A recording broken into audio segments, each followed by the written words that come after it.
¿Sabios o insensatos? Abre tu Biblia, por favor, en Lucas capítulo 6 y vamos a leer los versículos 46 al 49. Evangelio de Lucas, capítulo 6, versículos 46 al 49. Voy a basar en esta porción el tema de hoy. Dice el texto: ¿por qué me llamáis Señor, Señor, y no hacéis lo que yo digo?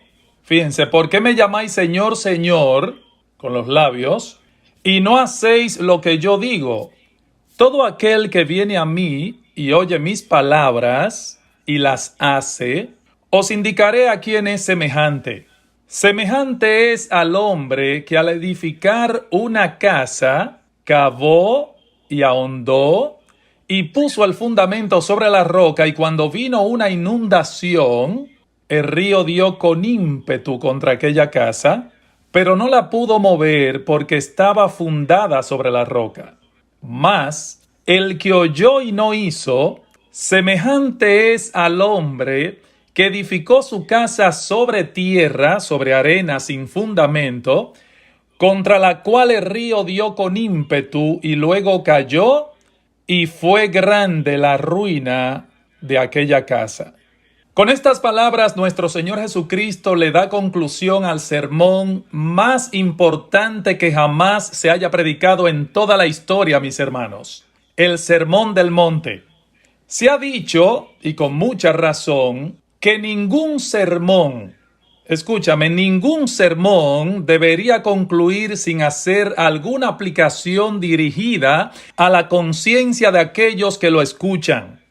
Bueno, precisamente el pasaje que nos ocupa hoy ofrece un ejemplo fantástico de esto: la conclusión solemne y penetrante del más grande discurso que hombre haya dado alguna vez, el Sermón del Monte. En el texto paralelo a este de Lucas, el cual se encuentra en el Evangelio de Mateo, capítulo 7, se nos dice que cuando Cristo concluyó, cuando terminó este sermón, la gente se admiraba de su doctrina porque les enseñaba como quien tiene autoridad y no como los escribas. Eso nos dice allá en Mateo capítulo 7, versículo 26, que repito, es el texto paralelo a este de Lucas que acabamos de leer hace un rato. Estamos abriendo la Biblia, mis amados hermanos, en la sección más conocida de todas las enseñanzas que Cristo impartió durante su ministerio terrenal, pero debo decir en honor a la verdad que aunque es la sección más conocida, tristemente es la menos obedecida.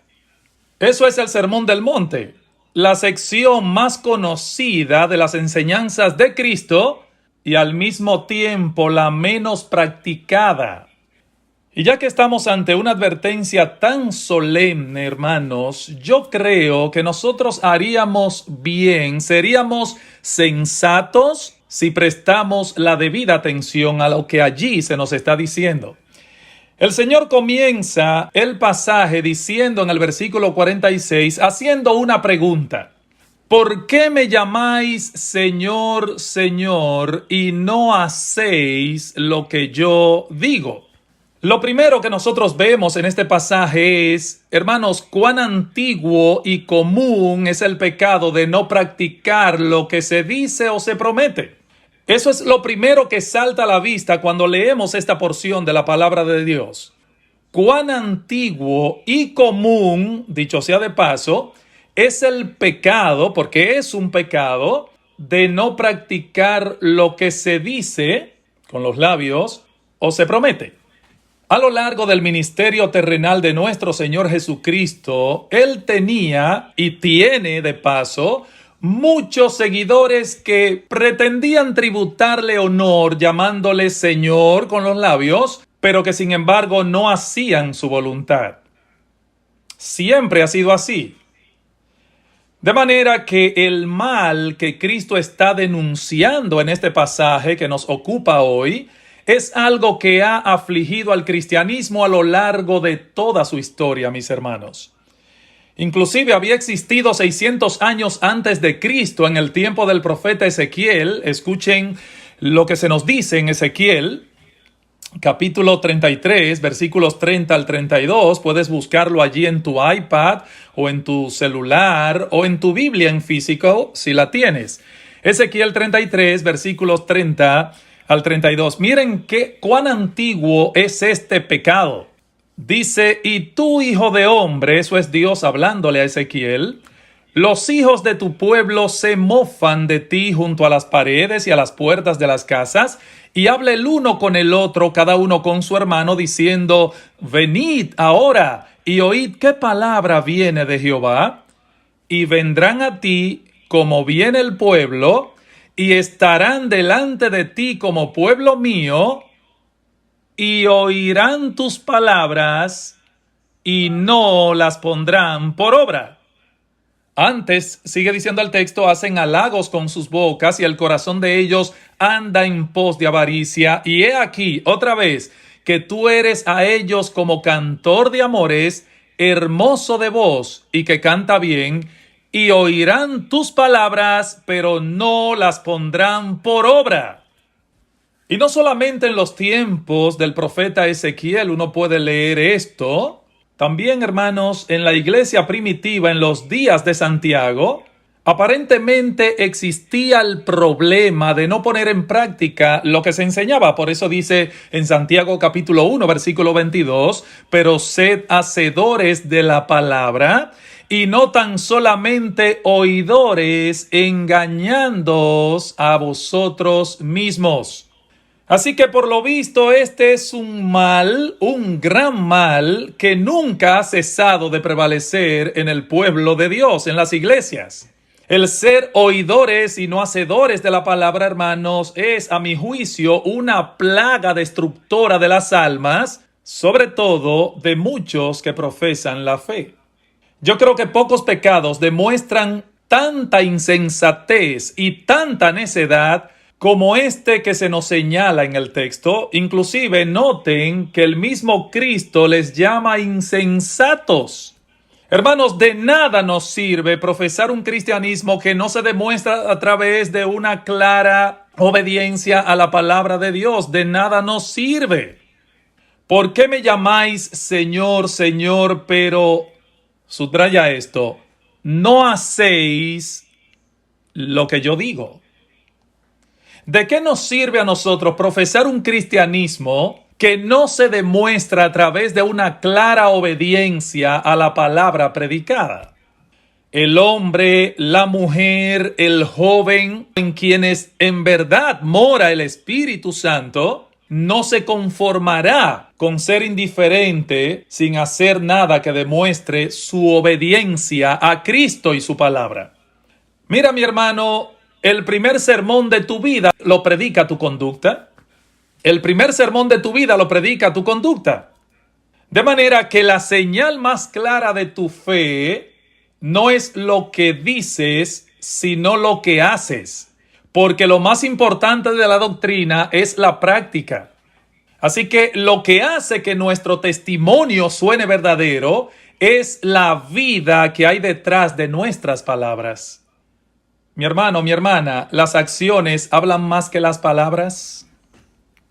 Pero hay una segunda cosa en este pasaje a la que quiero llamar vuestra atención, y es la manera como es aprobado delante de Dios el hombre que no solamente oye las palabras de Cristo, sino que también hace su voluntad. Fíjense que Cristo lo comparó a uno que edificó una casa y cavó y ahondó sobre la roca. Aunque pueda costarle mucho a este hombre o a esta mujer o a este joven, ellos edifican sobre la roca como fundamento. Ese es su fundamento. Y mi hermano, esto nos enseña de paso que el poder fundamental de la predicación se encuentra en la palabra de Dios. La palabra de Dios le fue dada a la iglesia como una guía para su operación. Pero, hermanos, cuando la iglesia no está operando según sus principios, ¿saben lo que hace? Edificar sobre la arena. Edifica sobre la arena. Hoy día, y estuve pensando en esto, hermano, mientras preparaba este mensaje, esta reflexión, muchos hoy solamente están buscando una experiencia rápida que no requiere el escudriñar mucho ni profundizar su fe en las Escrituras. Eso es grave. Estamos acostumbrados a los alimentos rápidos e instantáneos. Ahora, ¿sabes una cosa, mi querido hermano, mi querida hermana? Déjame decirte que la comida espiritual que nos hace fuertes no es instantánea. Se requiere gran esfuerzo. Gran esfuerzo. Pero muchos hoy buscan una experiencia que no requiera trabajar duro para poner un fundamento sólido. Y por esa razón su fundamento es arenoso. Los primeros vientos de tempestad, las pruebas, destruyen sus vidas espirituales.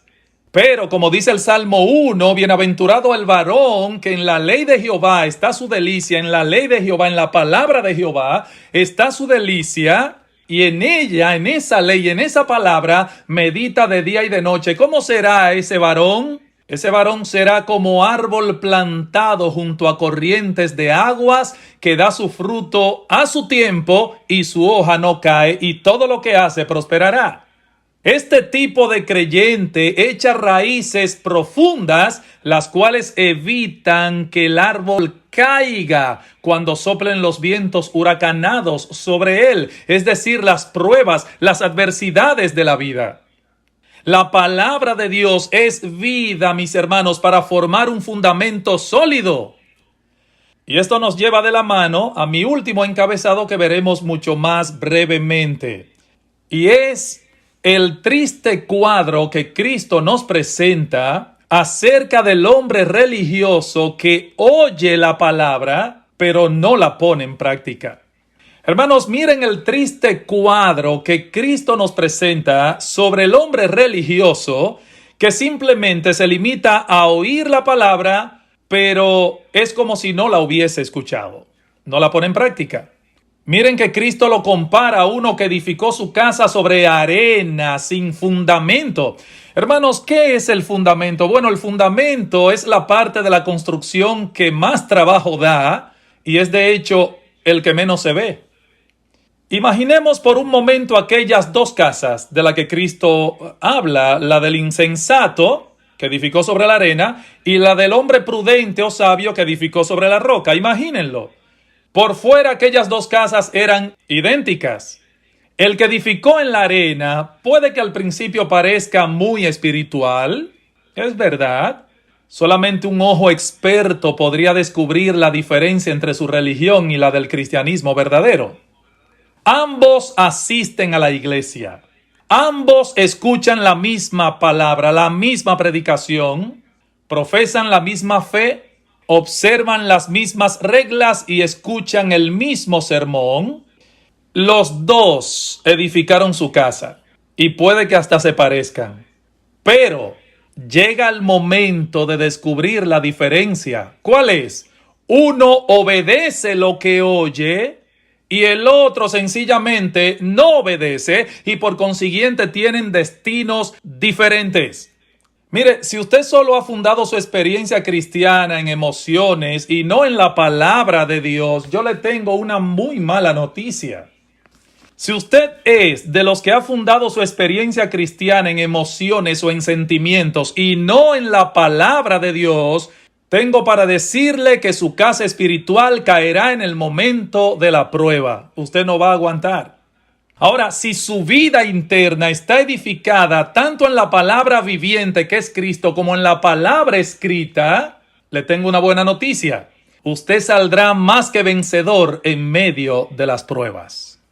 El cristianismo, que consiste en oír solamente la palabra sin practicarla, es un edificio que tiene que derrumbarse tarde o temprano. De hecho, el texto dice, y grande fue la ruina de aquella casa, dice Cristo. Y él menciona elementos que descienden sobre aquellas dos casas. Primero descendió lluvia. O sea, esta azota en el techo, la parte de arriba, los dardos de fuego del maligno a la mente, a la cabeza. Y esa palabra lluvia ahí en el griego, en el original, es interesante porque la palabra lluvia que usa ese texto significa pruebas tales como enfermedades, pérdidas o desalientos que surgen en la vida. Estas nos azotan cuando aquello de lo que hemos dependido comienza a tambalearse. Miren, hermanos, este es un pasaje de la Escritura que debería ponernos a pensar, que debería despertar en nosotros pensamientos muy serios y solemnes. Los dos cuadros que presenta este texto son dos cosas que están pasando hoy en el pueblo de Dios. Mi pregunta es, ¿sobre qué cimiento estás edificando tú? ¿Sobre qué cimiento, mi hermano, mi hermana, estás edificando tú? Esa es la pregunta que nos concierne respondernos a nosotros mismos. Aceptamos y creemos lo que dice la Biblia, la palabra de Dios, y decimos amén. Nos gusta recibir una palabra, expresión que está muy de moda. Dame una palabra. Vine a la iglesia en busca de una palabra. Nos encanta eso, ¿verdad? Pero ¿qué estamos haciendo con esa palabra? Puede decirse de nosotros que no solamente oímos las palabras de Cristo, sino que también la estamos cumpliendo.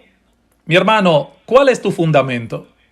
La iglesia solo puede mantener su vitalidad en la medida en que permanece y opera de acuerdo a lo que dice Dios en su palabra.